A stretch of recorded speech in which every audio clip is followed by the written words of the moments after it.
Germany நாட்டில் இருந்த நம்முடைய மாண்புமிகு தமிழ்நாட்டு முதலமைச்சர், அதேபோன்று இன்றைக்கு லண்டனில் இருக்கின்ற அவர் தொடர்ந்து ஒவ்வொரு நாளும் தொலைபேசியிலே துறை சார்ந்து அமைச்சராக என்னிடமும், அதேபோன்று தலைமை செயலாளர், எங்களுடைய துறையினுடைய முதன்மை செயலாளர், இது சார்ந்திருக்கின்ற சட்ட வல்லுநர்களிடம்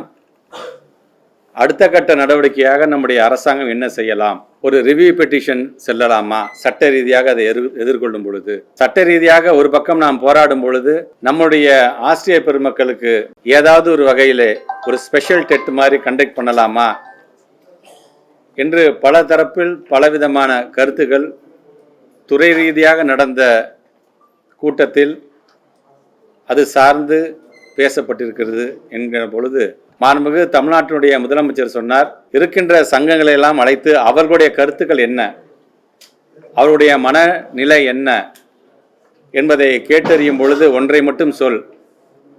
இந்த திராவிட மாடல் அரசு இருக்கின்ற வரைக்கும் எந்த ஆசிரியர்களையும் கைவிடாமல் அனைவரையும் நாங்கள் பாதுகாப்போம் என்று நீ சொல்ல வேண்டும் என்று இன்றைக்கு சொல்லியிருந்தார்.